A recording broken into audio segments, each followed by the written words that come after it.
Have you ever like noticed in your life when you perform just routine behaviors that you don't even think about, that are just kind of on automatic, that these certain behaviors reinforce certain beliefs about yourself? And I became more aware of some behaviors that I was doing, some actions that I was taking, that like unconsciously that I was doing, and that were reinforcing these beliefs I had about my value and being enough. And I had like no idea. I was like, whoa, this is really reinforcing the same belief that I have about myself. And it was just like kind of an awe moment. It's like, oh, hey, I see myself doing this. So I was driving, and after working, had a project I was finishing up on, just really tired, really needed to like decompress. And I noticed this like almost urgency and like feeling to like, okay, I have to listen to this podcast, and I'm listening to this book, and I have to be doing all these different things. And it just felt really overwhelming. It's like, okay, whoa, why am I doing this right now? I just like was able to take a second and say, hey, like, why am I, like, this feels overwhelming, and like, why am I adding this extra stress to myself?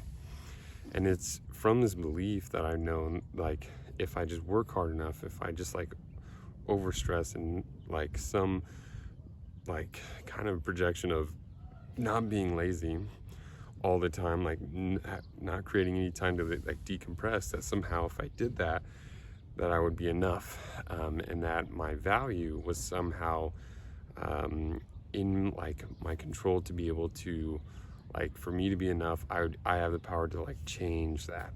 And it actually turns out like we just have inherent value as human beings, and I didn't need to like prove or do anything extra to do that. It was just this recurring belief that if I worked hard enough, or if I was enough for someone, then I'd be enough. And so I had this constant like urge, hey, I need to keep like listening to this podcast, I need to take notes.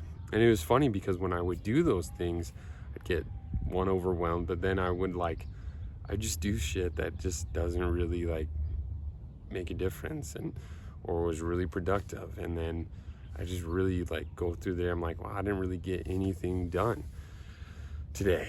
And like I noticed also, like, this was like just this action kept on like, and it was rad because I stopped myself and I said, hey, like, I found myself turning on that podcast. So I was like, no, like, just take a minute, Shane, and just decompress and breathe. Can you be present with yourself? Can you just let yourself be?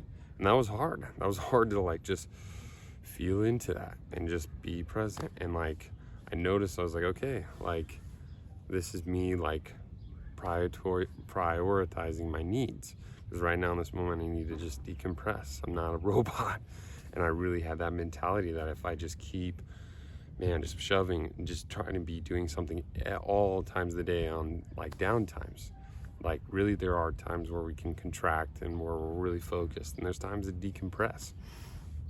And that was something I learned. It was awesome. It felt really freeing to do that. And it's like, hey, just take your moment, like decompress, do whatever. And I think I did some yoga, or I did something to, I think I did like an acupuncture mat or something to just decompress. And I felt more rejuvenated, I had more energy, and I actually got something done that night, which I wasn't even planning on doing necessarily. But it was like, oh, I have the energy to do this now, because we have these ebbs and flows, and it's okay to allow ourselves to do that. And so I would advise you to like look for certain patterns, like what behavior is this reinforcing? Because it was reinforcing the belief that if I just worked hard enough, or if I just tried hard enough, then I would be enough. So if I listen to that podcast, or if I overwhelm myself with just stuff that doesn't like benefit me at all, then I would become enough, and I wouldn't be seen as lazy. There's one doctor, the holistic psychologist, I think it's Laura, I can't remember her last name, Laura. She just came out with a great book. But one of the things I love that she said is like, nothing is urgent unless it's an emergency, unless it's life-threatening. Nothing is urgent. And like I just always went into this urgency kind of mode, where I'd be like, okay, I have to get this done. I have to And it's like, actually, I have a pace, and different humans have different paces. And I really didn't like think that I could like allow myself to like sit in that pace and like, okay, this is what's like working for me and this is what's healthy, and I can still take care of my needs and still get stuff I want to get done. And so that was like just like a freeing moment for me. So I encourage you to look at certain behaviors and maybe ask, why is this, what belief is this reinforcing? And do I want this action to reinforce this belief that I have about myself? Because it may not be like a pretty unrealistic belief. It may not be. But like when we do little things, like I started like drinking water in the morning. That's like a belief I can share, that like, hey, my needs are important. I'm going to take care of my needs. That's reinforcing this belief about myself as I continue this behavior. So continue to try to be aware of these patterns that show up in our lives, because they're like those key moments are like, okay, this is an opportunity for me to look inside and see what is the conditioning here, and what is it, something I can change, or is it something I need to sit with? And so there are opportunities to really look inside. So thank you for joining.